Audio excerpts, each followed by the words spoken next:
What is going on, guys? Welcome back to another video here on my channel. Before we get started, if you drop me a like and a subscribe and a comment, that'd be fantastic. Going to break this video up into two parts just to give me some content in the next 2 weeks while the international break is on. Might get a international break sort of breakdown out as well early next week, as well as my predictions. So what I'm going to do is I'll react to my predictions from last week, and then next week I'll give my predictions for the week upcoming rather than doing it as one video as I usually do. So again, thank you for subscribing and liking, and to the new subscribers. Stick around because there's going to be plenty of content coming up, and yeah, we'll get straight into it. Manchester United versus Everton. I predicted this 2-2 and it ended up being 1-1. So I got the draw right. I didn't get the scoreline, but I got the draw right. And wow, that could have quite easily been 2-1 to Everton in the end. Yeremina having an offside goal disallowed towards the end of the game, and Man United don't look very good, and Ole Gunnar Solskjaer is just proving he's not really the right guy for the job. And if there's any Man United supporters that are watching, drop a comment below. Let me know what you think of Ole Gunnar Solskjaer. Me personally, I think he's been gifted some really good players, and he's not quite living up to what his end of the bargain. And look, end of the season, you guys might end up with a trophy, which is probably a good result. A title push and a trophy. Which trophy, I'm not too sure, but I think that would be perfect for you guys. I think you guys would be pretty happy with it. But right now, it doesn't look like he could string those sort of cup run games together. So interesting to see where Man United are at, dropping the points again against Everton. So yeah, don't know. Ronaldo didn't start the game either. Ronaldo playing on the bench, playing off the bench. Yeah, interesting. I don't know what the thought process behind there. Let me know. Is Ronaldo bigger than the club? I know it's a big thing to say against Man United, but you know, when you got a player like Ronaldo, does he become bigger than the club? Do you play him? You know, do you rest him? Do you tell him that he had a poor week or whatever it is? Like when it's someone as good as Ronaldo, is that acceptable? Let me know in the comments below. Chelsea versus Southampton. I predicted this 3-1 and it ended up being 3-1. So I got this score perfect. Chelsea on a demolition tear. I thought they'd come back and with a vengeance after the Man City result. And they did. And we got Southampton next. Being a Leeds fan, got Southampton next. So a good positive result. Hopefully Southampton don't want to try and bounce back. But we come off a win. Southampton come off a loss, which is positive. Chelsea is just unreal. So much talent around the park. What else is there to say? They're really up there. Like they're top of the ladder now after the Man City Liverpool game, which we'll get onto. But yeah, they look good, don't they, at this point? And I think they'll keep rolling on. Wolves versus Newcastle. Now I predicted a 1-0 win to Wolves, ended up 2-1. I did say I wasn't too sure if Newcastle would score a goal, which they did in the end. Yeah, but as I thought, Wolves would have too much for Newcastle, but lucky I did this video a day late. I was meant to do it yesterday, and apologies for anyone that was waiting for it. But Newcastle look like they're going to be taken over, or they have been, depending on when this video goes out. New owners, Saudi Arabian, I believe, worth about £400 million, which is ridiculous. So they are the new player on the block. I think they're worth 10 times more than the Man City owners. So it looks like Haaland and all those are going to come to Newcastle, and they're going to be the new superpower, which I've got a bit of a soft spot for Newcastle. Like, not a soft spot, but they're not a club that I've ever sort of hated. They've always been an okay club, you know. They're not like Chelsea and Man United to me, where I just dislike them. I've got a soft spot for Liverpool as well because I live there, and Everton, and again because I live there, I sort of felt it. You know, but obviously I'm Leeds through and through, but I can sort of sympathise a little bit with those two clubs. Man City, I've got nothing against. I know they spent money, but nothing against them. One of my best mates is a Man City supporter. So yeah, I got Newcastle again, where I'm really happy that there's more teams stepping up. And you know, I don't like this much money being spent in the league, but if we're going to level the playing field, I'm happy that finally the Premier League let somebody else buy another club to make it. You know, if we're going to compete with the top 6 and make it so it's a more fair and just league, I'm all for it. If all 20 teams could spend that much money, I'd be buzzing with that. So look, does it make it more difficult for Leeds? Yes. We don't have that sort of investment unless someone like a 49ers take over, which I don't think they have all that much money. I don't know. I've never looked into it. So look, as a Leeds supporter, no, I don't want Newcastle getting all this money to spend. It's another club that usually finishes below us. It's going to finish above us in a sort of 1 or 2 years. I think they'll do it quicker because that much money. But in the terms of Premier League and football itself, it creates another superpower. So this whole Super League crap won't happen again. That happened a few months ago. I want to keep football how it is.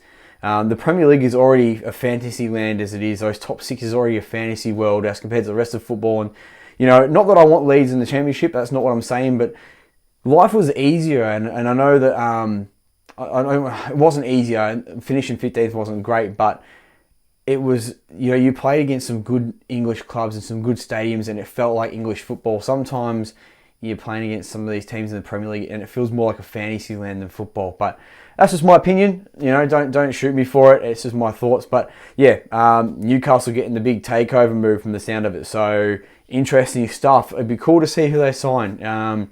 Bringing some more talent across, more money. It's more competitive. Just makes the Premier League even stronger.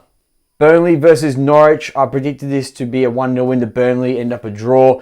Norwich picking up their first points of the season, and it shows how poor those two teams are going to be. So I think Leeds will be finishing above those two at least. Just trying to figure out who that third team is. Hopefully we beat Southampton and it can maybe be a Southampton-Watford. I thought Watford offered nothing up against us, and I'll get into that. I've already made a video, but I'll get into that. So I think they'll be below us. Just want to stay up this season. So a bit of a nothing game in the end. Burnley just struggling to score again. Norwich probably doing well to get a clean sheet. They probably see that as a positive. So, a bit of a nothing game at the bottom of the ladder there. Leeds versus Watford. Now, I predicted the win, so I got that right. But I didn't predict. I predicted it to be 2-0. I really thought, and we should have scored more than one goal, but end up 1-0.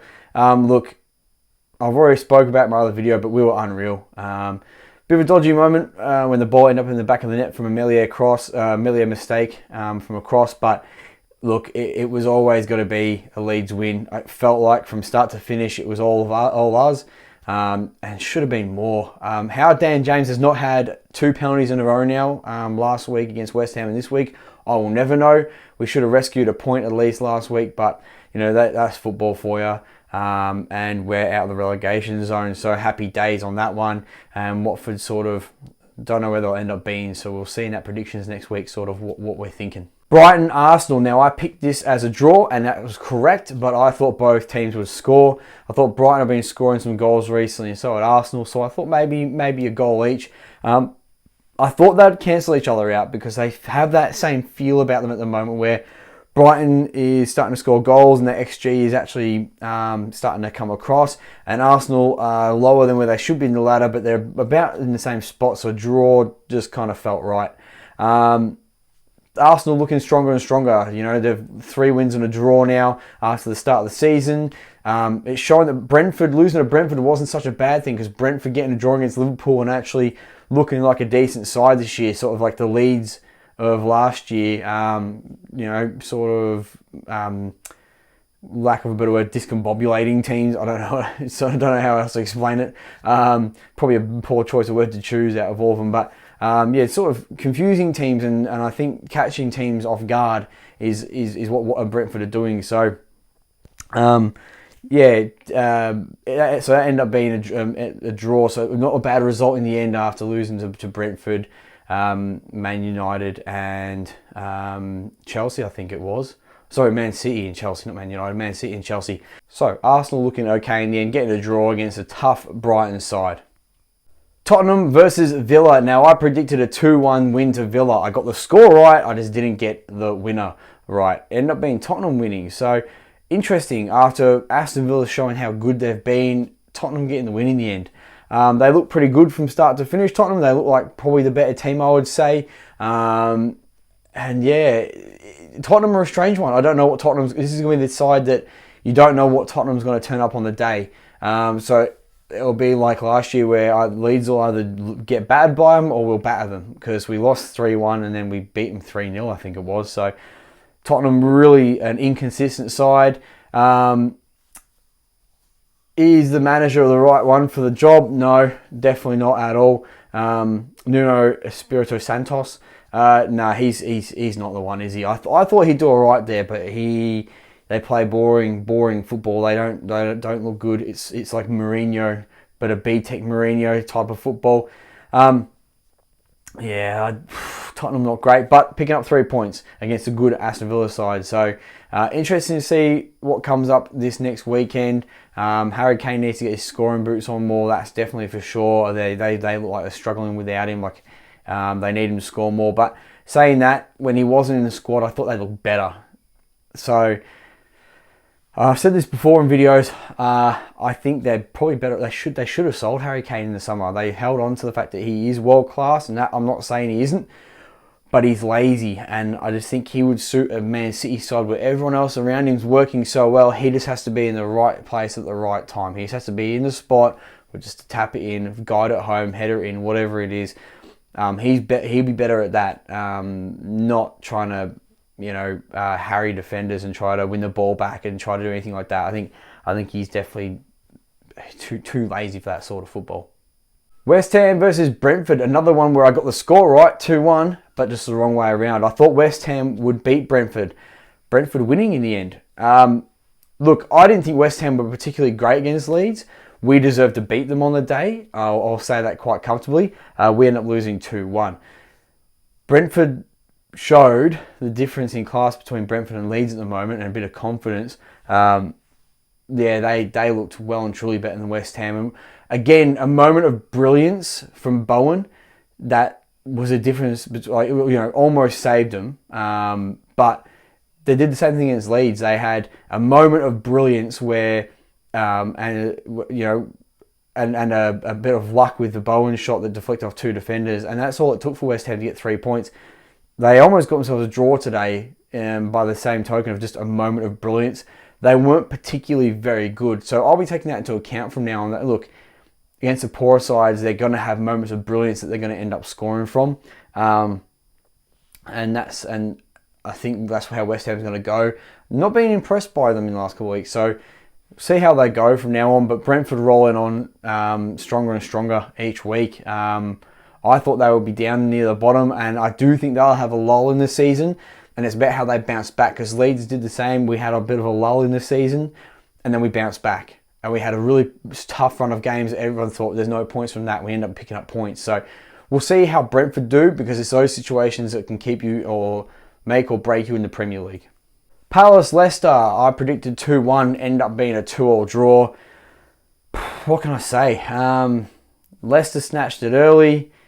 Against the run of play, really. I thought Palace were the better side. A draw, Palace poor at the back, and what cost them points in the end, but Palace probably deserved the win there. Was a draw fair? Yeah, you could argue from both sides, but I thought Palace probably deserved it a little bit. Leicester looking a shell of themselves. I think they lost in the Europa League as well. Just don't look very good at the moment, and I've seen a few videos about Brendan Rodgers not being the right man for the job, and I'm starting to sort of wonder the same thing. Like, he's done really well at Leicester, and he's pushed his club forward, but then he hasn't continued that. And I know it's tough because Leicester's only got so much resources. I know they've got a rich owner and stuff, but compared to the big players in the Prem, it's you've got to really show a difference between the bottom and the top. You've got to really make yourself part of that top, and Leicester's sort of in limbo at the moment, so we'll see how they go. They need to get a string of wins going again. They need to prove to everyone that they're still Leicester involved. So I'm not counting them out yet. That's definitely for sure. You don't count Leicester out, but just need to see a bit more from them, a bit more of the old Leicester. And for the final game, Liverpool versus Man City. Now I predicted this to be 3-2, and it ended up being a 2-2 draw. So I was close. I did say it would be a high-scoring game, and it was. Not as high as I thought it would be, but 2-2 draw. Decent for two teams known for being quite good defensively. Mo Salah is out of this world. Out of this world. I knew it was quality, but what he did out there was Messi-esque. That was world class. I know he's world class, but that was like top tier. He has to be right now. is he top 3 players in the world? I think he always sort of was close there, but is he better than Messi? Messi hasn't been scoring much. I know he hasn't played all that much, but you know, is he better than Messi? Is he better than Ronaldo at the moment? Big question. Let me know in the comments below. Is he? Probably not, but I'd love to hear what you guys think. I love your feedback, comments, you know, have a conversation, because that Messi-Ronaldo era is ending now. So, although Ronaldo looks like it doesn't look like he's slowing down, but it is coming to an end slowly but surely, and Salah is a pretty close third if there is a you know, if we're talking about standings at the moment. So look, fantastic game from a neutral point of view. Wow, that was great, really good fun to watch, exciting every second of it. The Anfield crowd was buzzing, so loud, not as loud as Ellen Road though, but yeah, what a game. Yeah, I ended up watching it twice because it was that good. And look, a point probably deserved in the end. I thought Liverpool probably deserved to run away with it. I think the first half Liverpool really poor, but you could see why, you could justify why either team could have nicked the 3 points. So for Chelsea, it was a good result. For Liverpool and Man City, I think it's a decent result. For Man United, it's a bad result because I think it shows to them how strong the other 3 teams are. And right now, Man United are looking the weakest out of those 4 teams that we were sort of talking a couple of weeks ago about, it's going to be really close. Man United was scoring goals, Ronaldo was scoring goals, and we were winning games quite comfortably. Man City dropped points, and now we're and everyone sort of wrote Liverpool off, but now we're in a conversation where Liverpool's going to be in that sort of, they're going to be in the top 3 right now, and where you can make an argument for them being first or second, really. You could make an argument for any of those guys, although right now Man United is the hardest one for me to justify why they'll finish top, except for Ronaldo, which it is the great equaliser. So yeah, those are my predictions compared to results. I did quite well this week, so I will get my predictions out next week. I'll probably do it on the Wednesday, I would say. I'll get a video out sometime between now and Wednesday, probably about international stuff.